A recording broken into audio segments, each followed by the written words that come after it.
महाराष्ट्रामध्ये जो सिंचनाचा घोटाळा अजित पवारांनी केला तो असाच केला। 2014च्या आधी या देशात गल्ली ते दिल्ली काँग्रेसची सत्ता होती।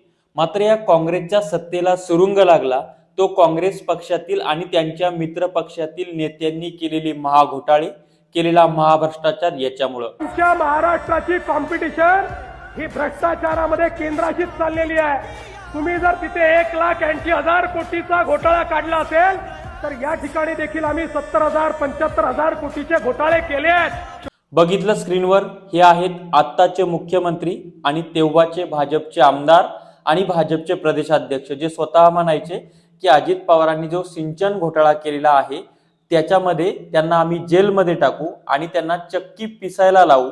मात्र झालं असं की जे अजित पवार किंवा काँग्रेसचे नेते यांनी केलेला घोटाळा आणि भ्रष्टाचाराला कंटाळून या देशातील आणि महाराष्ट्रातील जनतेनं भाजपला किंवा शिवसेनेला बहुमत दिलं। मात्र नंतर याच भाजपनं त्याच सगळ्या महाघोटाळेबाजांना सोबत घेतलं आणि सत्ता स्थापन केली। मात्र गरज नसताना सुद्धा सोबत घेऊन सत्तेमध्ये ठेवलेलं आहे। आताची जी परिस्थिती आहे ती आहे पुणे आणि पिंपरी चिंचवडच्या महानगरपालिकेची। आपल्याला माहिती आहे की भाजप ज्या ठिकाणी आपली ताकद नसती त्या ठिकाणी ते युती करतात किंवा त्या ठिकाणी ते उमेदवार किंवा नेते आयात करतात, आपल्या पक्षामध्ये घेतात, त्यांना ताकद देतात आणि तिथं आपलं प्रस्थ निर्माण करतात। तेच भाजपनं पिंपरी चिंचवड आणि पुण्याच्या महानगरपालिकेमध्ये केलं। मात्र त्या ठिकाणी त्यांचे आमदार, त्यांचे खासदार आणि त्यांचे नगरसेवक, महापौर वगैरे त्यांनी बसवले। मात्र असं झालं की अजित पवार हे बडे नेते आणि त्यांना भाजपचे स्थानिक नेते काहीच समजत नाहीयेत। मग आता भाजपची जिरवायची असेल किंवा पिंपरी चिंचवड किंवा पुणे महानगरपालिकेमध्ये परत आपलं प्रस्थ कायम करायचं असेल, आपला बोलबाला वाढवायचा असेल तर आपल्याला भाजपपेक्षा जास्त सीट निवडून आणणं गरजेचे आहेत।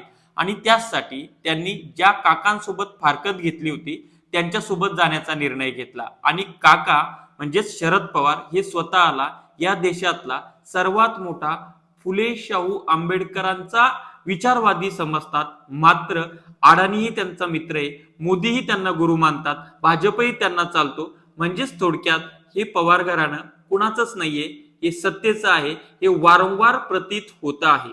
मात्र अशामध्ये आता झालंय काय, जेव्हा अजित पवार स्वतः म्हणाले की माझ्यावर ज्यांनी 70,000 कोटीच्या घोटाळ्याचा आरोप केला ते आता माझ्यासोबत सत्तेमध्ये आहेत। तुम्हाला माहितीये माझ्यावर 70,000 कोटीचा भ्रष्टाचाराचा आरोप झाला ना। ज्यांनी केलं त्या सगळ्यांच्या बरोबर मी सरकारमध्ये आहे ना। आता या विधानानंतर भाजपचे माजी प्रदेशाध्यक्ष आणि महसूल मंत्री बावनकुळे काय म्हणाले ते ऐका। अजूनही जे काही केस आहे 70,000 कोटी किंवा सिंचन घोटाळा जे काय असेल, अजूनही या केसेस न्यायालयाच्या कडे प्रलंबित आहेत। आता न्यायालयाच्या केसचा निकाल लागेल तेव्हा त्यामध्ये खरं काय खोटं काय कळेल।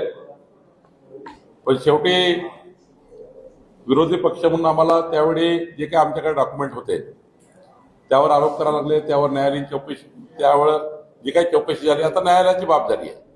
न्यायालयाची बाब जेव्हा पूर्ण निकाल लागेल त्यावरच बोलणं उचित होईल असं मला वाटतं। आता यांना थोड्याफार लाजा सुद्धा वाटत नाहीत की ज्या घोटाळ्यांमुळे जनतेनं आपल्याला निवडून दिलं त्या घोटाळेबाजांना आपण सोबत घेतलेला आहोत आणि सोबत घेतल्यानंतर परत आता त्याच घोटाळ्याचा वापर परत एकदा पिंपरी चिंचवड आणि पुणे महानगरपालिकेमध्ये सत्ता मिळवण्यासाठी करायचा आहे। म्हणजे नैतिकता कुठं राहिली आहे का, विचार कुठं राहिलाय का? म्हणजे महायुती, महाविकास आघाडी असं मिळून विधानसभा लोकसभेच्या निवडणुका लढायच्या, संख्याबळ मिळवायचं, बहुमत मिळवायचं आणि मात्र मग त्याच त्या लोकांना सोबत घ्यायचं। नंतर परत या महाविकास आघाडीतले महायुतीसोबत, महायुतीतले महाविकास आघाडी सोबत स्थानिक स्वराज्य संस्थांमध्ये त्या ठिकाणी युती आघाड्या करायच्या, गळ्यात गळे घालायचे, निवडणुका लढायच्या, निवडणुकीतून आपले नगरसेवक, आपले जिल्हा परिषद अमुक धमुक विजयी करायचे आणि परत एकदा महायुती म्हणून परत गळ्यात गळे घालून पुढे संसार करायचा। म्हणजे विचार राहिला नाही, नैतिकता राहिली नाही, एकदम घाण राजकारण झालेलं आहे।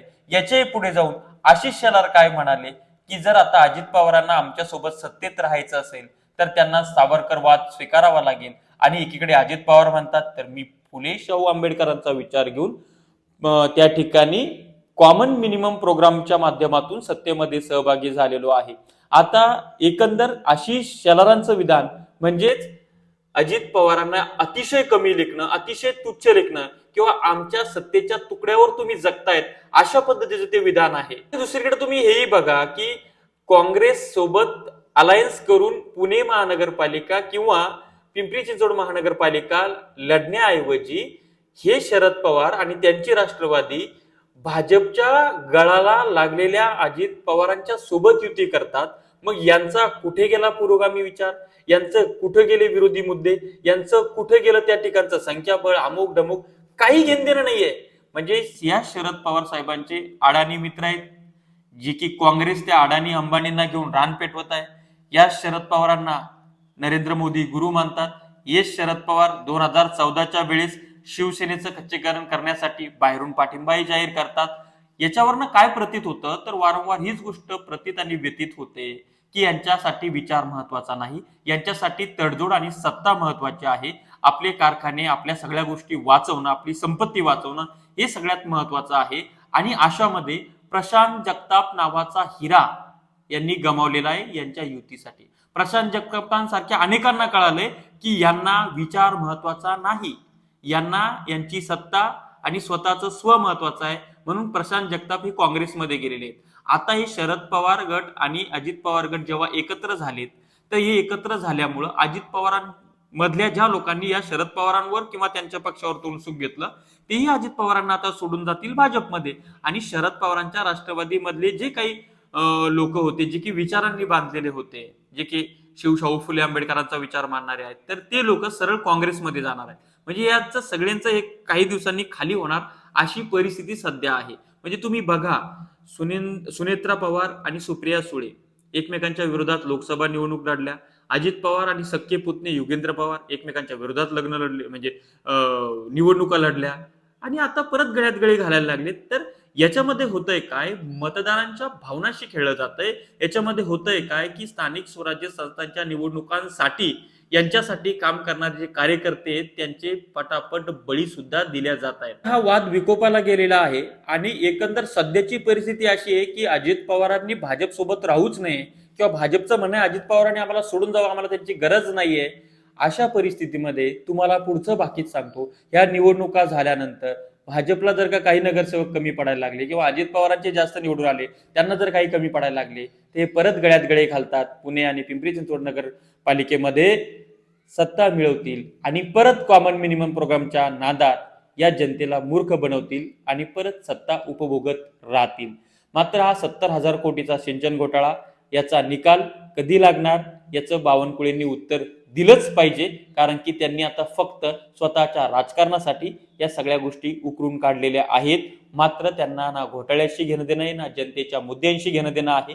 हे सगळे सारखेच आहेत, गेंड्याच्या कातडीच्या आहेत, भावना शून्य आहेत, असंवेदनशील आहेत. याच्यामध्ये लोकांनी विचार करून मतदान करणं गरजेचं आहे. तुम्हाला काय वाटतं लिहा कमेंट्समध्ये. धन्यवाद.